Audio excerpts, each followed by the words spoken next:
करा रहे हैं। और अभी आप लोगों ने कथा में क्या सुना, भगवान जब अंतर ध्यान हो गए रास मंडल से, तो गोपियां भगवान को रो रो करके ढूंढ रही हैं, अश्रुपात कर रही हैं। एक बात बताएं, और इतनी जोर जोर से अश्रु प्रवाहित कर रही हैं कृष्ण के लिए। सुखदेव जी महाराज कहते हैं, इति गोप्या प्रगायन्ते प्रलम्बतश्च चित्रधा रुरुदो स्वस्वरं राजन् कृष्ण दर्शन लालसः।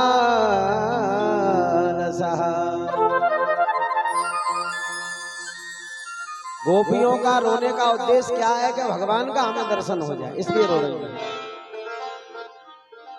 अच्छा ये बताओ, कभी आप लोगों की आंखों में से आंसू टपके भगवान के दर्शन के लिए? कभी नहीं। संसार के लिए तो हम खूब रोते हैं, खूब हंसते हैं, खूब गाते हैं, खूब नाचते हैं, लेकिन बताओ भगवान के लिए ये सब नहीं हो पाता है। संसार का कोई कष्ट आ जाए, संसार का वियोग हो जाए तो कैसे चिल्ला चिल्ला करके रोते हैं, मुक्त कंठ से रोते हैं।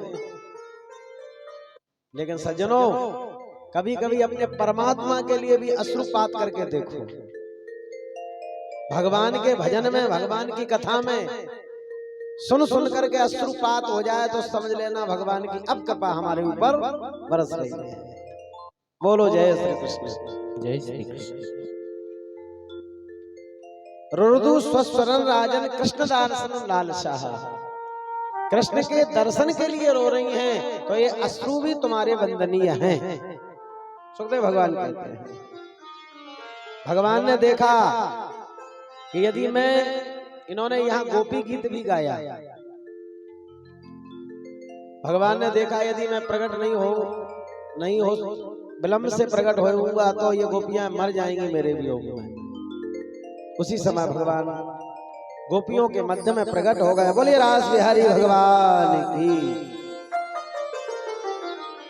यमुना के तट पर भगवान ने महारास का निर्माण किया, मंडल बनाया। मंडल रास बिलास महा रस मंडल श्री वृषभान किशोरी।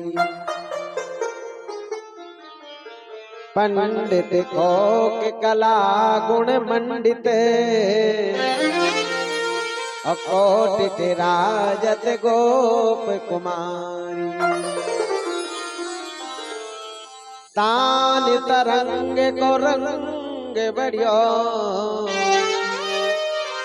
ऐसे राधिका माधव की बलहारी। भगवान यमुना तट पर गोपियों के मध्य में प्रकट हो गए। एक मंडल का निर्माण किया और एक झुंड, बीच में भगवान राधा और माधव की युगल जोड़ी खड़ी हो गई। गोपियों ने एक चक्राकार गोलाकार उस वृक्ष को बनाया। आज गोपियों के मध्य में राधा और कृष्ण खड़े हुए हैं। जैसे ही रास लीला होने लगी तो ध्यान से सुनना, भगवान शंकर ने देखा ब्रज में भगवान महारास कर रहे हैं और हम यहाँ बैठे हैं। शंकर बाबा कैलाश से उतर के सीधे आ गए ब्रज में, और जैसे ही प्रवेश करने लगे तो चंद्रावली बोली, ए बाबा रुको, कहाँ जा रहा है? यही रुको। कौन हो आप, आपका परिचय? शंकर जी बोले, हम हैं काशी के वासी, आए हैं महाराज का दर्शन करने। चंद्रावली बोली, काशी के वासी बने रहो चाहे कोई भी हो, पर महाराज में आपको दर्शन प्रवेश नहीं मिलेगा। क्यों? बोले महाराज में प्रवेश मिलेगा गोपियों को। यदि आप गोपी भाव में परिणत हो जाओ तो गारंटी से दर्शन हो जाए। भगवान शंकर बोले, देवी जी ये बताओ क्या करना पड़ेगा? बोले मैं नाक में नथनी पहराऊंगी। चंद्रावली बोली, नाक में नथनी, गले में हार, कमर में करदनी, पैर में बाजे, हाथ में चूड़ी, ओठों पे लाली, माथे पे बिंदी लगाऊंगी, चुनरी उड़ाऊंगी। शंकर जी बोले इसका मतलब स्त्री बनाओगी? बोले हाँ। लेकिन शंकर जी बोले पर हमारी बदनामी होगी इसमें। पर ऐसा कर तू काऊ से कहियो मत, मैं हाथ जोड़ रहे हो, नहीं बदनामी होगी। गोपी बना दे जा कछु कर, लेके जल्दी बना। चंद्रावली ने सुंदर भगवान का श्रृंगार कर दिया। नाक में नथनी, गले में हार, कमर में कदनी, पैर में पायजामा, हाथों में चूड़ी, ओठों पे लाली, माथे बिंदी, सुंदर सजा दिया भोले बाबा को। अब लंबी लंबी दाढ़ी लटक रही थी। चंद्रावली बोली ये बताओ दाढ़ी और मूछ की क्या व्यवस्था करें? शंकर जी बोले तू ना जाने, लंबा घूंघट लगा दे सो भाई में छुप जाएगी। बोलो जय श्री कृष्ण। जय श्री कृष्ण। लंबा घूंघट लगा दिया। भोले बाबा गोपी बन के रास मंडल में घुस गए। बोलिए गोपेश्वर भगवान की।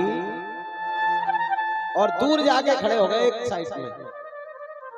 लेकिन बिहारी जी तो छल छबीले नटवर नागर हैं।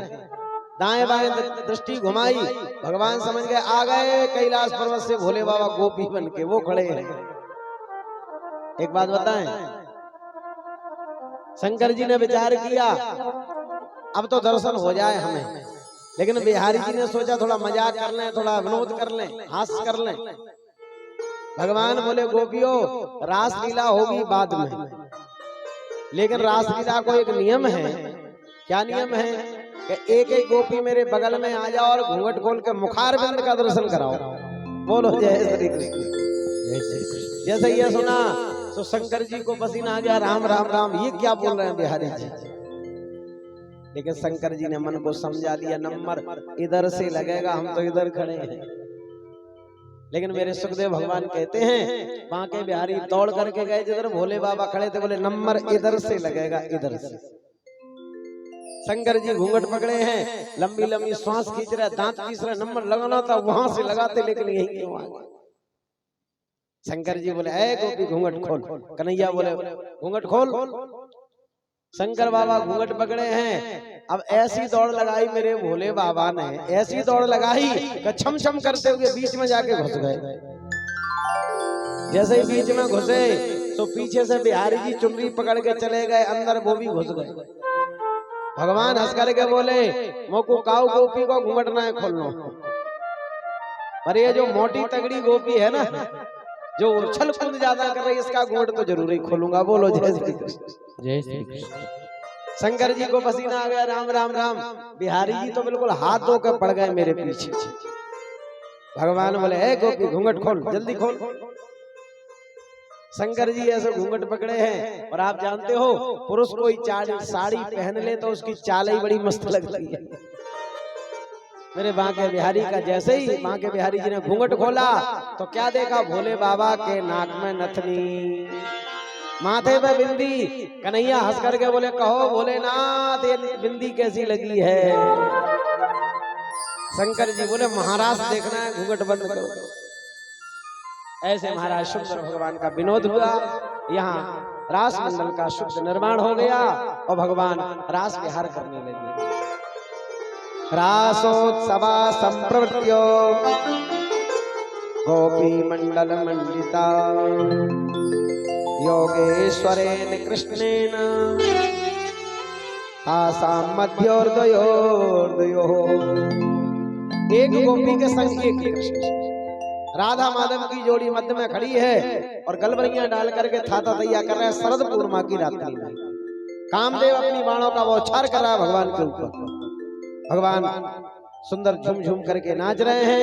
कैसे नाच रहे हैं? सभी लोग बोले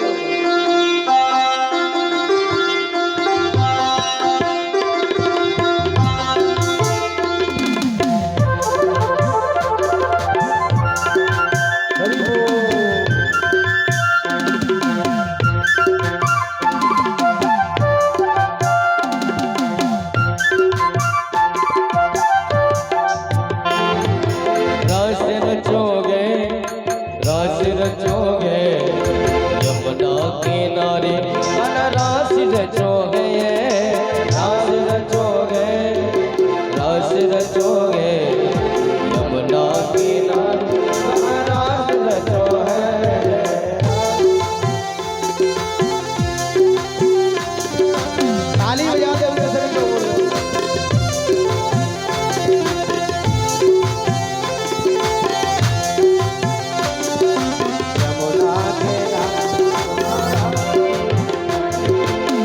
सूरज नाचे चंदा नाचे नाच तारगढ़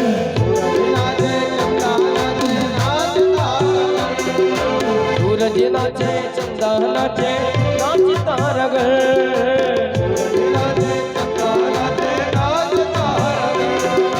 मन मेरो बल गयो सकीरी पावन वृंदावन मन मेरो बल गयो सकीरी पावन वृंदावन रास रचोगे यमुना किनारे नाना रात रचोगे रात रचो है आके आए रात रचो है बोले आगे हरियाल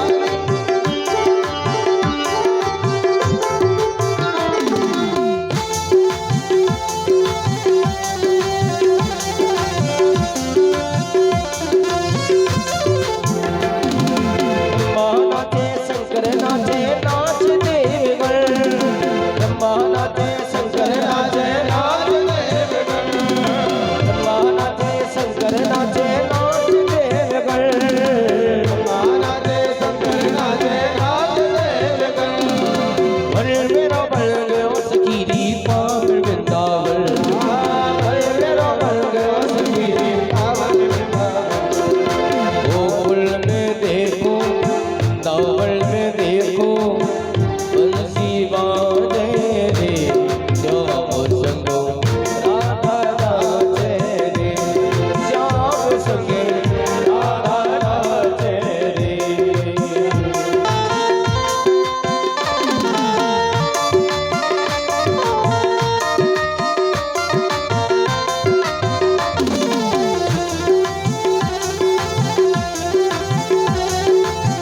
बंसी बाजे रे श्याम संगो राधा नाचे रे श्याम संग राधा नाचे रे श्याम संग राधा नाचे रे बोले रास हरि भगवान की 6 महीने की रात्रि बन गई सज्जनों, 6 महीने की। कामदेव बाणों की बौछार कर रहा है, परास्त हो गया लेकिन भगवान को विचलित नहीं कर पाया। भगवान के श्री चरणों में जाकर के प्रणाम कर रहा है। इस प्रकार से भगवान ने यहाँ काम विजयी लीला की रास मंडल रास विहार। इस कथा से आपको क्या सीखना है? इस कथा से आपको यह सीखना है, कई लोग कहते हैं कि भगवान की ये लीला ठीक नहीं है। भाई कोई भी पुरुष किसी की स्त्री के गले में गलबैयां डाल के नाचे तो समाज के ऊपर इसका क्या प्रभाव पड़ेगा? लेकिन याद रखना, यहाँ गोपी कौन है थोड़ा समझना बड़े ध्यान से। गोपी कोई स्त्री नहीं है। गोपी कौन है? जीवात्मा। और कृष्ण कौन है? परमात्मा। यहाँ किसी स्त्री पुरुष का मिलन नहीं है। यदि हम ये भाव लेकर के कथा सुनेंगे तो इसका कथा समझ में नहीं आएगी। ये जीवात्मा है, गोपी ही जीवात्मा है और कृष्ण परमात्मा है, और जीव और ब्रह्म का ये मिलन ही महारास है। जीवात्मा को परमात्मा से कैसे मिलना है पता है? आप चाहो कि घर वालों से प्रेम बना रहे, पत्नी से, बच्चों से घर छोड़ना ना पड़े और भगवान मिल जाए, तो ये संभव नहीं है। आपने एक व्यक्ति देखा, बंदर को कैसे पकड़ते हैं? बंदर की एक विशेषता होती है कि कोरी मटकी में चने डाल दिए जाते हैं, चने, भुंजे हुए चने, और जहां बंदरों का समूह होता है वहां मटकी को रख देते हैं। बंदर जब आता है तो सबसे पहले अपनी गर्दन फंसाएगा, हाथ फंसा लेगा उसी में, जितने चना खाना है खा लिए, और फिर जो शेष चने हैं उनको अपने गालों में दबा लिए। बोलो जय श्री कृष्ण। जय श्री कृष्ण। और कुछ जो चने हैं वो मुट्ठी में दबा लिए। अब ये बंदर उसमें से निकलना चाहता है, लेकिन बताओ निकले कैसे? या तो मुट्ठी को खोल दे, चने उसी में गिर जाएंगे तो निकल सकता है, लेकिन बंदर चाहता है कि चने मुझे छोड़ना ना पड़े और मटकी से बाहर निकल जाऊं। मदारी ने जाल फेंका और उसको अपना चेला बना लिया। सज्जनों, ये संसार क्या है? बोले संसार ही मटकी है। ये संसार ही मटकी है। थोड़ा ध्यान देना आप लोग, संसार मटकी है और संसार रूपी मटकी में ये चने क्या हैं? बोले विषय वासना रूपी चने। बोलो जय श्री कृष्ण। ये चने हैं, ये वासना रूपी विषय वासना रूपी चने हैं। हम लोग चाहते हैं कि विषय वासना हमको त्यागना न पड़े और मटकी से बाहर निकल जाए, तो ये संभव नहीं है।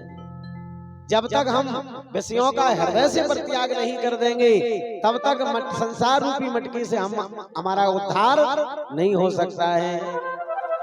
अभी हम सभी लोग सो रहे हैं और जगेंगे कब?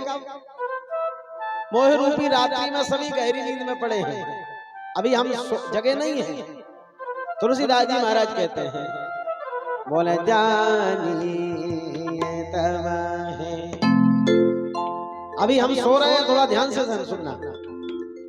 आप अपनी दृष्टि में भले ही जग रहे हो, लेकिन संतों की महात्माओं की दृष्टि में तो गहरी नींद में पड़े हुए। जगेंगे कब? बोले जानिए तब जीव जग जागा जानिए जीव जब जागा यादे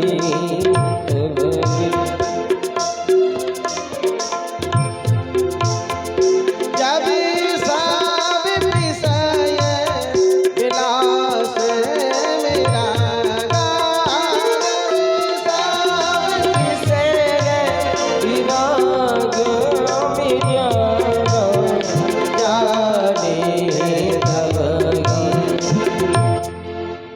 जानिए तब ही जीव जग जागा और जब सब विषय विलास विरागा। जब तक बैराग विषयों से बैराग नहीं हो जाएगा, तब तक हम सो रहे हैं। बोलो जय श्री कृष्ण। विषय कितने हैं? 5 प्रकार के। शब्द, रूप, रस, गंध और स्पर्श, ये विषय है। थोड़ा विचार करना, एक विषय से एक व्यक्ति बंधन में चला जाता है। शब्द के द्वारा कौन? बोले शब्दों के द्वारा हिरण जाल में फंस जाता है। यदि हिरण को बस अपना चेला बनाना है तो संगीत सुना दो, ध्यान देके सुनना। शब्द और रूप के कारण पतंगा कीड़ा, भादों की रात्रि हो, चिमनी जलती है, लाइट जले, प्रकाश जले, तो सुंदर रूप को देख करके पतंगा उसमें चक्कर काटता है। और कब तक चक्कर काटेगा? कि जब तक उसमें घुस करके प्राणांतर न हो जाए। ये रूप रूपी विषय के द्वारा एक व्यक्ति मारा गया। शब्द, रूप, रस और गंध, स्पर्श, बोले सुगंधी के चक्कर में भौरा मारा गया। और स्वाद के चक्कर में मछली को कैसे पकड़ते हैं? जलाशय में रोटी एक कांटे में लगा दी, फेंक दिया, स्वाद लेने के चक्कर में आई और बंसी में जाके फंस गई कांटे में। और यहाँ मेरा कहने का अभिप्राय यह है, सुगंधी के चक्कर में भौरा मारा जाता है। कमल के कोष के ऊपर एक भ्रमर घूम रहा था और शाम के समय जैसे ही कमल संपुटित होने लगा, एक राहगीर निकला, बोला भैया इसमें से निकल के भाग जाओ, नहीं रात आपको बंद होना पड़ेगा इसमें, सुबह जब सूर्य नारायण निकलेंगे तब इसमें से निकल पाओगे। लेकिन भ्रमर बोला, जब मैं सारी रात्रि इसमें बंद रहूंगा तो पराग भी तो लूंगा इसका, और सुबह जब सूर्य नारायण उदय होंगे, कमल विकसित होगा तो निकल के भाग जाऊंगा। रात्रि भविष्यति सुप्रभातम, रात्रि गमिष्यति भविष्यति सुप्रभातम। लेकिन इतने में क्या हुआ कि कमल संपुटित हो गया, भौरा उसी में बंद हो गया। उसी समय एक मतवाला हाथी आया, सरोवर में पानी पी लिया। उसने पानी पी लिया और अपनी सूंड से कमल को तोड़ा और तोड़ करके पैर के नीचे कुचल दिया, सो भौरे का नमो नारायण हो गया। इसलिए किसी संत ने कहा है, बोले पंकज कोश में भृंग फंसो, जो विचारे करे मन हो बा। काली प्रातः ही होते उड़ेंगे दिवाकर, मैं उड़ जाई हाँ परागल चूमा। लेकिन क्या स्थिति बनी? बोले आयो गजेंद्र चबाय गयो, रह गई मन की मन हुआ। बताइएगा, एक विषय से एक व्यक्ति मर जाता है तो मनुष्यों के ऊपर तो पांचों विषय प्रहार कर रहे हैं, हम लोग कैसे बचेंगे? आंख सुंदर रूप देखने के लिए भाग रही हैं, और नाक सुगंधी लेने के लिए भाग रही है, कान संगीत सुनने को भाग रहे हैं, और जीवा कलाकंद जलेबी रसगुल्ला खाने के लिए लालायित है, और हाथ कोमल अंग को स्पर्श करने के लिए तैयार हैं। बताइए अगर हम लोग कैसे बचेंगे? इसलिए ऐसी परिस्थिति में यदि बचना है तो केवल भगवान एवं संतों के आशीर्वाद से हम लोग बच सकते हैं। बोलो जय श्री कृष्ण। तो यहाँ महाराज क्या है? जीव और ब्रह्म का मिलन है। जब भगवान ने महाराज किया, 8 वर्ष की उम्र थी भगवान की। बताइएगा, 8 वर्ष के बच्चे में लौकिक कामाचार नहीं होता है। इसलिए रसो वही सह रसः, जिसमें अनेक रसों का दर्शन हो जाए उसको कहते हैं महाराज। रस भी 10 प्रकार के, रौद्र रस, बीभत्स रस, हास रस, करुण रस, श्रृंगार रस आदि आदि सबका जिसमें दर्शन हो जाए। जीव और ब्रह्म का मिलन है। महाराज के माध्यम से सुखदेव भगवान ने इसका दर्शन कराया। आगे कंस बड़ा चिंतित है, इतने राक्षस भेजे परंतु कोई भी जीवित नहीं लौटा। एक अरिष्टासुर नाम का दैत्य था, अरिष्टासुर। अतितर्यगतो गोष्ठो मरिष्टो वृषभासुरा, एक बैल के रूप में आया और अपने सींगों से भूमि को खुदेड़ने लगा। ये बात भगवान को मालूम चली। अच्छा, अरिष्टासुर महोदय आ चुके हैं, मेरे गोविंद आए। गोविंद ने उसके सींगों को पकड़ा, आकाश में घुमाया, घुमा के चट्टान पर पटक दिया। अरिष्टासुर का नमो नारायण हो गया। यहाँ सुखदेव जी महाराज कहते हैं, राजन, कंस का भेजा हुआ एक दैत्य आ गया जिसका नाम था केसी, घोड़े के रूप में। भागवत में लिखा है, केसु तु कंस प्रीता खुरई महिम महाहयो निर्जनन मनोजवा। एक घोड़े के रूप में आया, और जैसे ही मेरे बिहारी जी को देखा तो हिन हिना करके खाने के लिए दौड़ा। ध्यान से सुनना आप लोग। जैसे ही खाने के लिए दौड़ा, भगवान यमुना तट पर खड़े हैं। भगवान समझ गए केसी महाराज का आगमन हो गया, और जैसे ही खाने दौड़ा तो भगवान ने केसी को पकड़ा और अपना हाथ लिया, उसके मुख में डाल दिया। श्वास अवरुद्ध हो गई और धड़ाम से वो पृथ्वी पर गिर गए। छोटी सी उम्र में मेरे भगवान ने केसी को मार दिया। सुखदेव जी कहते हैं, मैंने आपको बताया था कल कि अपने दुख से लोग दुखी नहीं है, दूसरे के सुख को देख करके 24 घंटे जल रहे हैं। बोलो जय श्री कृष्ण। जय श्री कृष्ण। कई लोग तो ऐसे सो रहे हैं जैसे आज बढ़िया ट्रेन में यात्रा कर रहे हैं।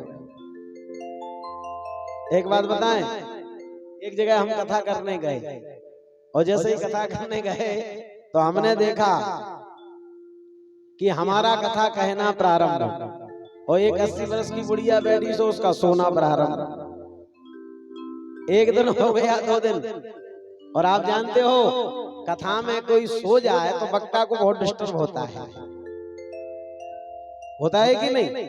यदि रात्रि में कोई ड्राइवर गाड़ी चला रहा हो और उसके जस्ट बगल में बैठ जाओ और फिर यात्री झोंका लेने लगे तो ड्राइवर कहेगा, ए भैया उठो, पीछे चलो, पीछे।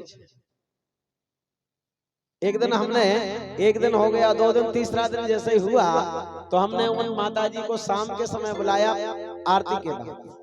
हमने कहा, माता जी ये बताओ आप सोती क्यों हो कथा में? तो बुढ़िया बड़ी समझदार थी, बुद्धिमान थी। वह कहने लगी, महाराज हम सोते नहीं हैं। मैंने कहा, क्या करती हो? बोले, जब आप कथा करते हो तो कथा इतनी मीठी लगती है कि आंखें बंद करके बिहारी जी का ध्यान करते हैं। तो मुझे लग रहा है जो माताओं के पलक नीचे झपक रहे या भाइयों के वो लोग सो नहीं रहे, वो सब बिहारी जी का ध्यान कर रहे हैं। बोलो गोविंद भगवान की। सुखदेव जी महाराज कहते हैं, कंस ने आज अक्रूर जी महाराज को भेज दिया कृष्ण बलराम को लेने के लिए। अक्रूरो पिचताम रात्रि मधुपुर्यां च केशवा उषित्वा रथमास्थाय प्रियौ नंद गोकुलम। संध्याकालीन वेला में अक्रूर जी का रथ भगवान के लेने के लिए ब्रज में प्रवेश किया वृंदावन में। भगवान ने अक्रूर जी का स्वागत वंदन किया। चाचा जी आपका आने का उद्देश्य क्या है, पहले ये बताओ। अक्रूर जी बोले, कृष्ण तुम घटघटवासी हो, हर व्यक्ति की मनोवृत्ति की मनोभावना को आप समझने वाले हो। आपके मामा ने एक धनुष यज्ञ किया है और वही यज्ञ महोत्सव को देखने के लिए हमें लेने के लिए भेजा है। आप जल्दी से तैयार हो जाइए। आज मेरे श्याम सुंदर सुंदर श्रृंगार करके रथ में बैठ करके जाने लगे। उसी समय ब्रज की ब्रजांगनाएं आई और भगवान को देख करके कहने लगे, क्यों श्याम सुंदर कहाँ जा रहे हैं? भगवान बोले, मैं 3 दिन के ताई मथुरापुरी जा रहा हूं। लेकिन गोपियां अक्रूर जी को देख करके और कोसने लगी अक्रूर जी को। हे अक्रूर, जैसा तेरा नाम है वैसा ही तेरा काम है। तू हमारे प्राण वल्लभ को हमारी आंखों से अलग कर रहा है। पता है हम कृष्ण के बगैर जीवित नहीं रह सकते हैं। अहो विधास्तम न क्वचेतया संयोज मैत्र्या प्रणयन देहिना। गोपियां उल्हाना दे रही है विधाता के लिए। हे विधाता, तू इतना निष्ठुर है कि संयोग भी कराता है और वियोग भी कराता है। आज गोपियां आंसू बहाने लगी और रो रो करके अक्रूर जी को उल्हाना दे रही है। क्या कहती हैं? जिसने जीवन में प्रेम किया नहीं है वो प्रेम की परिभाषा को क्या जाने। गोपियां कहती हैं, जो प्रेम गली में आए नहीं, प्रियतम का ठिकाना क्या जाने। जो प्रेम गली में आए नहीं, प्रियतम का ठिकाना क्या जाने। ये शब्दों को पकड़ना। गोपियां कह रही हैं अक्रूर जी से, जो प्रेम की गली में कभी आया ही नहीं है वो प्रेम की परिभाषा क्या जाने। जो प्रेम गली में आए नहीं वो प्रियतम ठिकाना क्या जाने। जो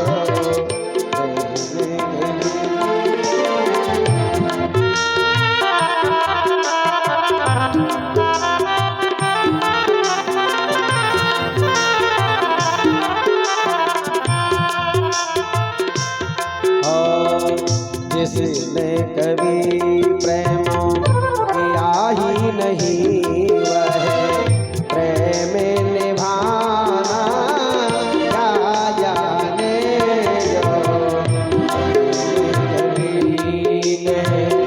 जो आया नहीं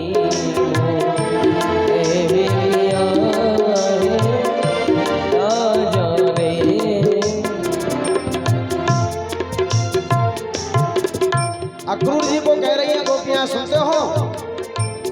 जो वेद पढ़े और भेद करे, जो वेद पढ़े और भेद करे।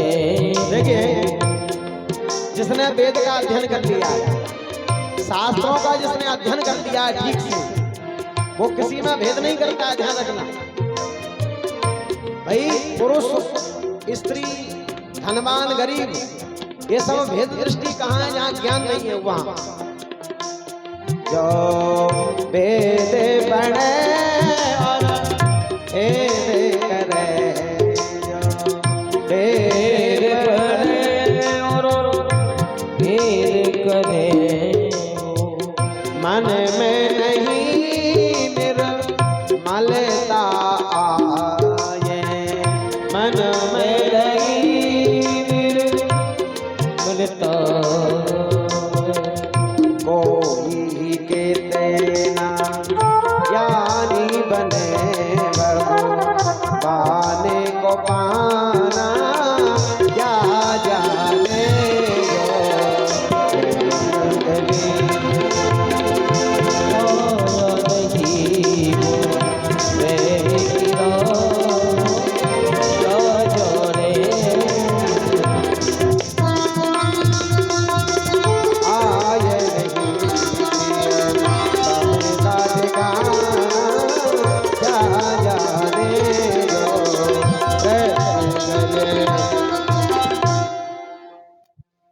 यहाँ गोपियां भगवान को उद्धव अक्रूर जी को बुलाना दे रही हैं। भगवान ने सभी को समझाया, मैं 3 दिन में लौट करके आ जाऊंगा। एक बात बताएं, जिससे आप प्रेम करते हो, यदि वह प्रेमी आपसे विलग हो जाए तो अपार कष्ट होता है कि नहीं? सभी को समझा बुझा करके भगवान रथ में बैठ करके मथुरा की ओर प्रस्थान किए हैं। जैसे मेरे राम जी मंत्री सुमंत के साथ में रथ में बैठ करके अयोध्या वासियों को छोड़ करके गए थे, ऐसे भगवान भी चले गए मथुरा के लिए। यहाँ मेरे गोविंद एक रात्रि भर यमुना के तट पर विश्राम घाट किया, मथुरा में जाकर के विश्राम घाट पर भगवान ने। और सुबह जैसे हुई, मधुमंगल श्री दामा आदि सभी परिकर को लेकर के भगवान मथुरा में प्रवेश कर रहे हैं। सुखदेव जी महाराज कहते हैं, एव मुक्तो भगवतः सुक्रोरो विमनाय पुरीं प्रविष्ट कंसाय कर्मा वेद्यम ग्रहम ययु। भगवान अपने परिकर को लेकर के मथुरापुरी में प्रवेश कर रहे हैं।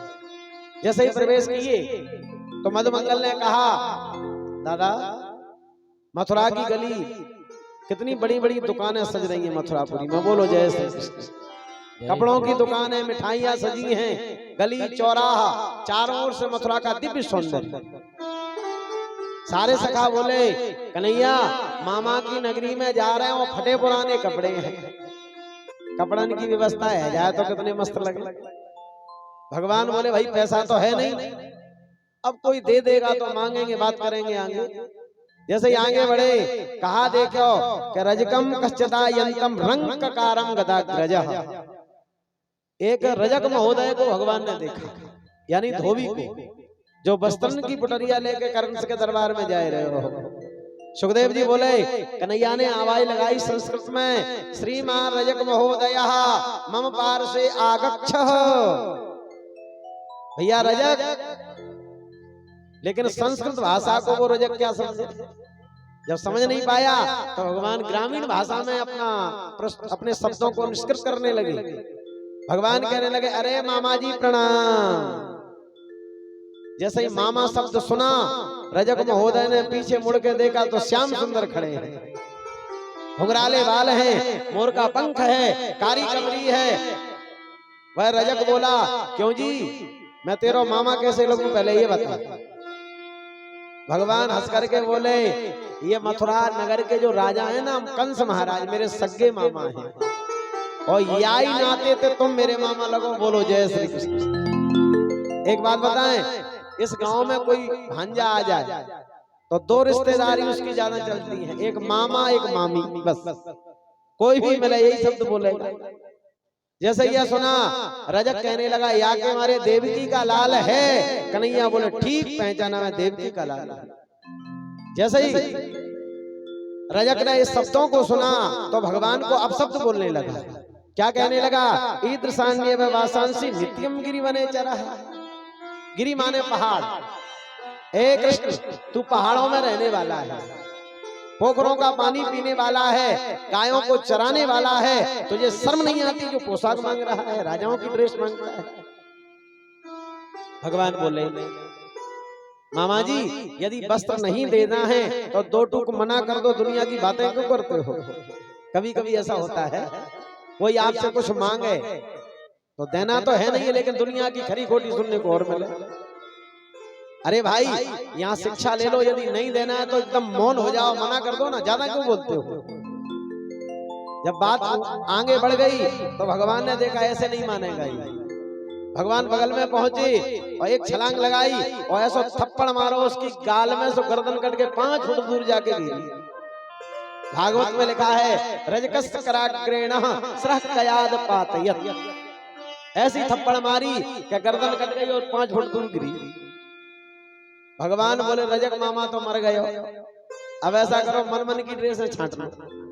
सारे ब्रजवासी ऐसे दौड़े, पुटरिया खोली, तो किसी ने सूट पैंट पहन लिया, टाई लगा ली, किसी ने धोती कुर्ता, किसी ने पगड़ी बांध ली, फ्री का चंदन घिस मेरे नंदन लगता क्या है। सारे ब्रजवासी तैयार है। एक बात बताएं, ये रजक कौन है? रामावतार वाला, जिसने माता जानकी जी की निंदा करी थी। उस समय तो राम जी ने कुछ नहीं कहा, लेकिन आज उसका यहाँ बदला ले लिया। यहाँ सारे ब्रजवासी सज धज करके तैयार हो गए और गाते बजाते आगे बढ़ रहे हैं। श्री दामा बोला कन्हैया रुक जा, कपड़ा मिल गए लेकिन पीछे मुड़ के देख लो तो मथुरा की गली में झाड़ू लग रही है, झाड़ू। देखो भाई, बड़े आदमी के कपड़े कोई छोटा बच्चा पहन ले तो कुर्ता अलग घसट रहा है जमीन में, बाएं अलग घसट रही है। कोई दर्जी मिल जाए तो दादा सेटिंग करा दे। भाई समय कहा देखो, ततस्तु बायका पीतस तयो वे संकल्पय। एक दर्जी मशीन कंधे पर रख के कंस के दरबार में जा रहे हो। सुखदेव जी बोले भगवान ने निवेदन किया, उसने वस्त्रों की सेटिंग मिला दी। भगवान ने उसको सुंदर आशीर्वाद दिया, आगे बढ़े। एक ब्रजवासी बोला कन्हैया कपड़ा मिल गए, सेटिंग है गई, एक कमी और है, बोले माला और गिर जाए गले में माला। भाई समय कहा देखो, एक सुदामा नाम का माली माला लेके कंस के दरबार में जा रहे हो। ततः सुदामनो भवनम माला कारश जगमतुहु तौ दृष्टा सा समुत्थाय ननाम सरसाबु भी। भगवान ने माली से निवेदन किया और माली ने जैसे ही भगवान को देखा एकदम बावरा हो गया, कितना सुंदर बालक है। एक बात बताएं, कोई यदि आपको ज्यादा सुंदर लगे तो मन करता है इसको अपनी कोई प्रिय वस्तु उसको भेंट कर दो। सुदामा नाम के माली ने एक एक माला बिहारी जी के गले में डाल दी। भगवान ने सुंदर उसको भक्ति का आशीर्वाद दिया। गाते बजाते आगे बढ़े। एक ब्रजवासी बोला लाला कपड़े मिल गए, सेटिंग है गई, माला गिर गई, एक बात की कमी हो रही है। बोले किस बात की? बोले माथा तो सुन नहीं पड़ रहे हो, तिलक और लग जाए फिर देखो कितने मस्त लगे। बोलो जय श्री कृष्ण। हमारे ब्रजवासियों को 2-4 शौक ज्यादा रहते हैं। एक तो तिलक लगाने का, वृंदावन में आप लोग जाना, रक्षा चलाने वाला भी घर से निकलेगा तो थोपक थन्ना चंदन मस्त और चमकीले दमकीले वस्त्र पहनेगा और खाने के लिए लड्डू कलाकंद मिल जाए फिर देखो ब्रजवासी। यहाँ कहा देखो, भाई समय एक 3 जगह से टेढ़ी थी कुब्जा, वो चंदन लेके कंस के दरबार में जा रही है। शुकाचार्य जी महाराज कहते हैं अथ प्रजराज पथे न माधवा प्रियम गृहीतांग विलेप भाजनम विलोक कुब्जाम युवती वरानना पप्रक्षयांति प्रसन्न सप्रदा। 3 जगह से टेढ़ी है। भगवान ने कुब्जा को आवाज लगाई, अरे सुंदरी। पर कुब्जा ने मुड़ के देखो, आज तक वो कुकाओ ने सुंदरी नहीं कही, पर आज खुद बोल रहा है। और जैसे ही मुड़ के देखा तो सामने सलोने श्याम सुंदर खड़े हैं। बोले वहां के बिहारी लाल की। घुंघराली अलकावली है और कमल जैसी आंखें हैं, बंसी हाथ में है, छोटे छोटे भगवान के हाथ, लाल लाल भगवान के बिंब ओठ। जैसे ही कुब्जा ने देखा, कुब्जा बोली क्यों जी क्या बात है? भगवान बोले अरे सुंदरी तो ऐसा कर तिलक लगा दे हमारे मस्तक पर, तेरा नाम क्या है? वह सुंदरी कहने लगी मेरा नाम है त्रिविक्रमा, मैं महाराज कंस की दासी हूँ। दास्यास्महम सुंदर कंस सम्मता, मैं दासी महाराज कंस की हूँ और मेरे हाथ से घिसा हुआ चंदन महाराज कंस को बड़ा अच्छा लगे। भगवान बोले तो ऐसा कर हमें तिलक लगा दे। इतना सुंदर भगवान का विग्रह देखा तो कुब्जा ने अपने पुष्प के द्वारा भगवान के हाथों पर चंदन, मस्तक पर चंदन का लेप कर दिया। एक बार भगवान ने चंदन मांगा था चित्रकूट में, वो आज यहाँ मांग रहे हैं। चित्रकूट के घाट पे भाई संतन की भीड़ और तुलसीदास चंदन घिसे तिलक करें। यहाँ तिलक मांगा, कुब्जा ने अपने हस्त कमलों से भगवान के श्री मस्तक पर चंदन का लेप कर दिया। यहाँ सारे ब्रजवासी बोले कन्हैया तिलक तो लगा लियो पर कुछ दक्षिणा तो दे दे यार तू। भगवान बोले दक्षिणा क्या दे दे, 3 जगह से टेढ़ी है, सो ऑपरेशन कर दूं इसका, सीधा कर दूं सीधा। भगवान ने विचार किया 3 जगह से टेढ़ी है, चलो सूदी बना दूं इसको। भगवान धीरे धीरे बोले क्यों कुब्जा हम कितने सुंदर लग रहे हैं? कुब्जा बोली तुम इतने सुंदर लग रहे हो कि अपने हृदय में बसा लो। अच्छा। भगवान बोले तो हमें बाल कैसे हैं? कुब्जा बोली बाल तो तुम्हारे ऐसे है जैसे बादल की घटा छाई हो। बोलो जय श्री कृष्ण। बातों ही बातों में कुब्जा ने भगवान ने कुब्जा को उलझा लिया अपनी बातों में। आपने देखा होगा जब किसी का ऑपरेशन होता है तो ऑपरेशन कक्ष में डॉक्टर ले जाता है तो क्या कहेगा, मरीज को बहला लेता है, ए देखो ये लाइट देखो, लाइट दाएं देखो बाएं देखो, ऐसे बातें करते करते ऐसा इंजेक्शन लगाएगा कि बेहोश। भगवान को ऑपरेशन करना है तो बातों में उलझा लिया, और जैसे ही उलझाया अपने पैर से उसके पैर को दबाया, 2 उंगली उसकी ठोड़ी के नीचे लगाई। भगवान बोले, सुंदरी पद्याम माक्रम प्रपदे द्विउंगुलतन पाणिनः, 2 उंगली भगवान ने ठोड़ी पर लगाई। मेरे माऊ देख, कुब्जा ऐसे देख रही है, भगवान ने ऐसा झटका मारो कि कुब्जा सर्वांग सुंदरी बन गई। बोले भक्तवत्सल भगवान की। एक बात बताएं, जो संसार में टेढ़ा होकर के चलता है, सीधा करने का काम तो बिहारी जी का है। जिसको धन का अभिमान है, जिसको जाति का अभिमान है, जिसको रूप का अभिमान है, जिसको पद का अभिमान है, भगवान कहते हैं उसको सीधा मैं करूंगा, मेरे धाम में आओगे तब। यहाँ कुब्जा भगवान के सामने झूम झूम करके नाचने लगी और कहने लगी, एक बार मेरी कुटिया में अवश्य पधारना।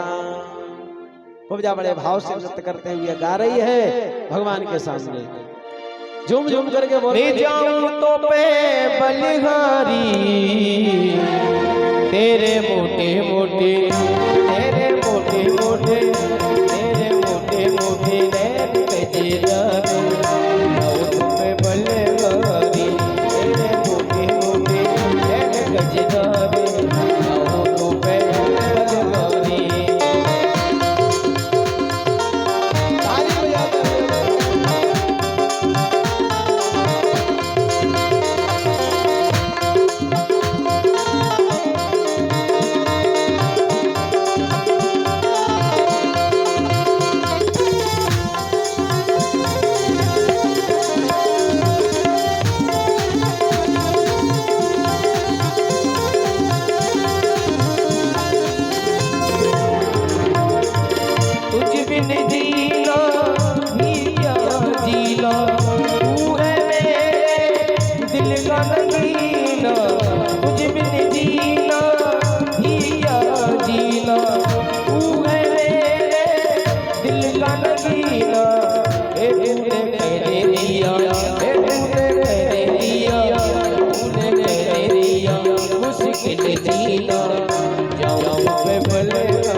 एक बार जयकारा लगाओ जोर से ताकि आपका आलस दूर हो जाए। एक बार उच्च स्वर में बोलना, बोले बांके बिहारी लाल की जय जय श्री राधे।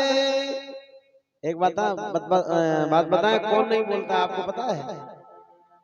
एक व्यक्ति को 4 व्यक्ति ले जा रहे थे कंधों पर रख के, और क्या बोल रहे हैं? राम नाम सत्य है, सत्य बोलो। एक महात्मा जी मिले और महात्मा जी बोले, भैया ये क्या बोल रहे हैं?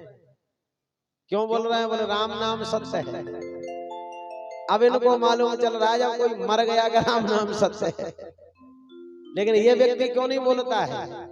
बोले इसके देह से प्राण निकल गए इसलिए ये बोलता नहीं है। पर याद रखना, जो मानव देह का पाकर के भगवान का नाम न ले, भगवान का भजन न करे, उस समझ लो जीते जी मुर्दे की संज्ञा में चला जाता है। नैनन संत दरस नहीं देखा और लोचन मोर पंख करे। यहाँ कुब्जा ने सर्वांग नृत्य किया, भगवान ने कुब्जा को आशीर्वाद प्रदान कर दिया। रंगमंच के ऊपर धनुष रखा हुआ था, भगवान ने दौड़ करके उस धनुष को उठाया, प्रत्यंचा को खींचा। करेण बामेन शरीर मुदद्धत्यम सज्जम चक्रत्वान विषेण पश्यताम। भगवान ने बीच में से धनुष का खंडन कर दिया और धनुष के टुकड़ों को पृथ्वी मंडल पर डाल दिया। बोलिए भगवंत भगवान की। कंसस् धनुषो भंगम रक्षणाम स्वबलस्य च। जब धनुष टूट गया, ये कंस को मालूम चल गया, वो पृथ्वी पर गिर पड़ा, मूर्छित हो गया। लेकिन कंस के जो पहरेदार थे, उन्होंने धनुष के टुकड़े लेकर के भगवान को मारना प्रारंभ किया। युद्ध करने के लिए भगवान के सामने दौड़े तो कृष्ण और बलराम ने धनुष के टुकड़े लेकर के मारना प्रारंभ किया, तो भगदड़ मच गई। यहाँ धनुष का खंडन हो गया। रात्रि की बेला है, अब कंस बड़ा भयभीत है, रात्रि में स्वप्न देखता है। गधे पर बैठा हुआ है, स्वप्ने प्रेत परश्वांगम खरियानम विषादनम। बहुत गलत गलत स्वप्न देख रहा है। कभी गधे के ऊपर बैठा हुआ है, और तो कहें क्या, यदि ये भोजन करता है और उड़द की काली दाल दिखाई पड़ती है तो चिल्लाता है, आ गया मेरा काल, आ गया। यहाँ भगवान श्याम सुंदर यह सिंहासन पर विराजमान है। भगवान दौड़ते हुए गए और उसकी चोटी को पकड़ा, 2-4 बार घुमाया और कहा, आपको याद है मेरी माँ के बाल पकड़ के आपने नीचे पटका था। 2-4 बार घुमा के ऐसे झटका मारा पृथ्वी से, सिंहासन से यह नीचे गिरा। बोले कंसवर्धन भगवान की जय। जय श्री राधे। हेलो भरत कुमार जी परिहार शास्त्री जी महाराज का स्वागत करेंगे। श्रीमद् भागवत सप्ताह उनका स्वागत है। परिवार पुरोहित परिवार की ओर से हार्दिक हार्दिक स्वागत।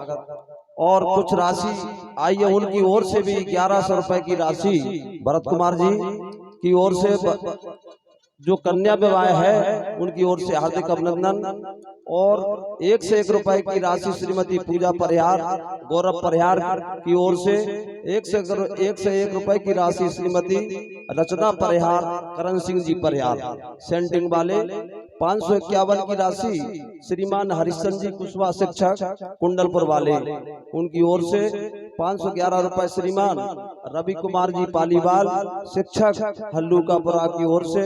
100 रुपए की राशि गोपाल आदिवासी जो भूतपूर्व सरपंच यहाँ पर थे, उनकी ओर से। और सबसे बड़ी राशि आई है श्रीमान बाबू राजा जी परमार, जो कि प्रतिवर्ष कन्या का विवाह होता है, वो अपने हाथ से कलश बैठ पूरा सेट का सेट जो उसी दिन जो शादी होगी वहां पर देंगे। हम उनका जोरदार तालियों से स्वागत करें। और हाँ, पारागढ़ के सरपंच साहब भी यहाँ पर विराजमान हैं, श्रीमान देमान सिंह जी बघेल, और सचिव श्री अरविंद कुमार जी मिश्रा, हम उनका भी हम यहाँ पर स्वागत अभिनंदन करते हैं। दोनों आए हैं, सरपंच और सचिव जी। हाँ, श्रीमान सरपंच महोदय ग्राम पारागढ़ वो भी आवे और उनका भी स्वागत समारोह है। दिमान सिंह जी बघेल सरपंच महोदय ग्राम पारागढ़ की ओर से। और जो पिछला नाम बोला था मैंने, नंदे रज्जू जी जो परमार साहब, उनके रुपए थे और साड़ी भी थी। और मैं सभी से निवेदन करता हूँ कि थोड़ा थोड़ा सहयोग भगवान की। देखिए हमारे भरत परिहार जी ये नवयुवक हैं और ग्राम आमोल पठा से सरपंच महोदय के पद पर प्रतिष्ठित हैं। उनकी पूरी मित्र मंडली के लिए और पूरे जो उनके साथ में आए सभी के लिए मैं धन्यवाद दूंगा, साधुवाद दूंगा। सभी का सम्मान कर रहे हैं माल्यार्पण द्वारा, यही एक कर्तव्य है। भागवत जी ग्राम के जो प्रधान हैं उनका यही कर्तव्य होना चाहिए, उसका वह निर्वाहन कर रहे हैं। तो वैसे हमारे सरपंच महोदय के लिए ढेर सारी शुभकामनाएं हैं। और कन्या की शादी के बारे में तो आपको श्री राम कुमार मास्टर साहब बता ही रहे हैं। इस भूमि से कितनी कन्याओं का विवाह हो चुका है और वो सभी के सहयोग से होता है, ऐसा नहीं है। वह आप सभी के सहयोग से यह कन्या का विवाह संस्कार संपादित होता है। तो सभी इसमें खूब सहयोग दे रहे हैं और देते रहें। कल ये कथा होगी और परसों ये विवाह होगा और भंडारा भी होगा उसी दिन। तो बोले भक्तवत्सल भगवान की। यहाँ कंस को भगवान ने प्राणांत कर दिया। समय की ये बात है, एक समय वो था कि कृष्ण को कंस के डर से और उनको गोकुल में छुपाना पड़ा, और जब समय बदल गया तो उसी कृष्ण ने कंस को तुरंत प्राणांत कर दिया। भैया समय बदलने में ज्यादा टाइम नहीं लगता है।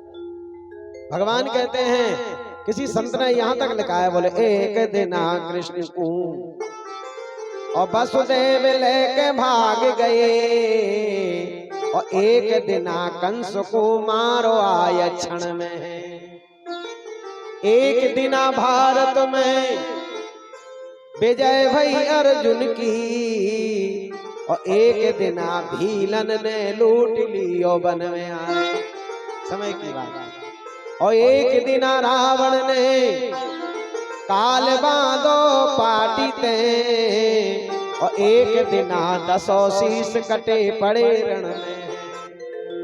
इसलिए भैया आँखन से देख लो, मानुष की कहे कौन, और सूरज की 3 दशा होते एक दिन में। सूर्य नारायण एक दिन में 3 कलाओं को दिखा देते हैं, सुबह कुछ, दोपहर में कुछ और शाम को कुछ। तो ये समय तो परिवर्तनशील है भाई। आज हम ठीक हैं, स्वस्थ हैं, कल क्या हो जाए कोई भरोसा नहीं है। इसलिए समय बदलने में भी बहुत समय नहीं लगता है। इसलिए यहाँ पर महाराज कंस को भगवान ने प्राणांत कर दिया। आकाश में दुंदुभियां बजने लगी। यहाँ भगवान नाना उग्रसेन को प्रणाम किए। वसुदेव देवकी को काल कोठरी में बंद थे, उनको प्रणाम किया। वसुदेव देवकी ने भगवान को हृदय से लगाया और अश्रुपात करने लगे। भगवान कहने लगे, माँ यदि मैं नहीं होता तो तुझे कष्ट नहीं मिलता, केवल मेरे कारण तुझे कष्ट मिला है। यहाँ देवकी का और कन्हैया का मिलन हो गया। अब भगवान थोड़े से बड़े हो गए। जैसे ही बड़े हो गए तो विद्याधन करने के लिए भेज दिया भगवान को उज्जैन में सांदीपन गुरु के यहाँ।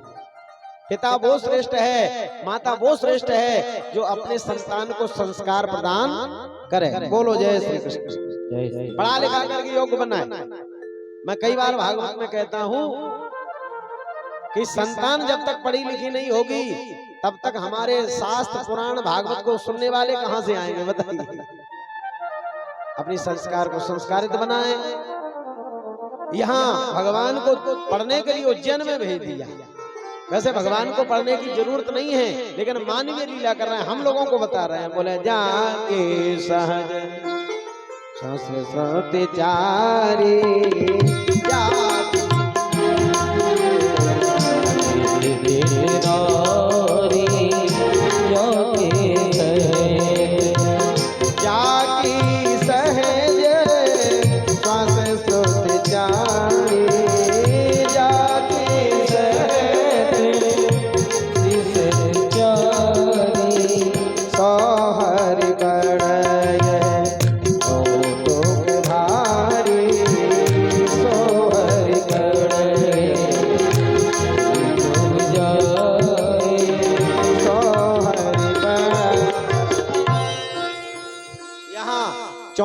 तक भगवान वहां रहे उज्जैन में। ध्यान से सुनना, 64 दिन तक। और 64 दिन में 64 कलाएं सीखी भगवान ने। और वहीं भैया सुदामा का और कन्हैया की दोस्ती हो गई।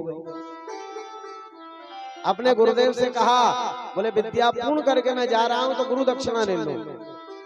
लेकिन गुरु दक्षिणा में उनके मरे हुए पुत्रों को ला करके भगवान ने प्रदान कर दिया। इस कथा से शिक्षा मिलती है, यदि किसी से आपने कुछ सीखा है तो दक्षिणा अवश्य ही देना। एकलव्य ने महाभारत में गुरु के लिए अंगूठा काट करके प्रदान कर दिया था, गुरु दक्षिणा के स्वरूप में। भाई यदि किसी से हमने कुछ ग्रहण किया है तो दक्षिणा देकर के ही उसका फलीभूत होती है वह विद्या। यहाँ भगवान 64 दिन में 64 कलाएं सीख करके पुनः मथुरा में पधारे। लेकिन एक दिन भगवान मथुरा के महल के ऊपर बैठे हैं, वृंदावन की ओर देख रहे हैं, अश्रुपात कर रहे हैं। वृंदावन की याद आ गई भगवान को। जैसे याद आई मैया देव की बोली उद्धव जी महाराज से, जो उद्धव बृहस्पति जी के शिष्य हैं और कृष्ण के परम मित्र हैं, ज्ञानी है, उद्भट ज्ञानी है उद्धव जी महाराज। ज्ञान का इनको गुमान था। वृष्णि नाम प्रवरो मंत्री कृष्ण से दैता सखा, शिष्यो बृहस्पति साक्षात उद्धवो बुद्धि सत्समा। ये बृहस्पति जी के शिष्य हैं उद्धव जी महाराज। जैसे उद्धव जी से कहा देवकी ने, कृष्ण कहाँ है, भोजन बना रखा है, कृष्ण को बुलाओ ना। उद्धव जी महाराज गए। सुखदेव जी कहते हैं उद्धव जी तो वृंदावन की ओर देख रहे हैं और अश्रु बहा रहे हैं। उद्धव जी ने भगवान को गले से लगाया, कन्हैया क्या मथुरा में किसी ने कुछ बोल दिया तुझसे? ये बता, क्या मथुरा में तुझे अच्छा नहीं लग रहा है? भगवान कहने लगे, भैया उद्धव, मथुरा में मुझे सभी प्रकार का आनंद है, पर आज मुझे ब्रज की गोपियों की याद आ रही है, माँ यशोदा की मुझे याद आ रही है। सुबह 4 बजते थे, वो ताजा ताजा माखन बिलो करके मुझे खिलाती थी। मैं 3 दिन की कह करके आया था और अभी तक लौट के नहीं गया। उनकी स्थिति क्या हो रही होगी? भगवान कहते हैं मोहे ब्रज बेसे रतनाही, मोहे ब्रज बेसे रतना। भगवान कहते हैं वृंदावन गो कोल बन उपवन, सघन कुंजे की छां,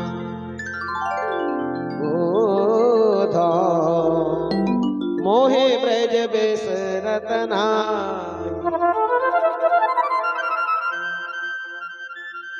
यह मथुरा कंचन की नगरी, मन मुक्ता मनु माही, मोहे ब्रज बेस रतना। भगवान कहने लगे, मुझे उद्धव जी गोपियों की याद आ रही है, मैं 3 दिन की कह करके आया है।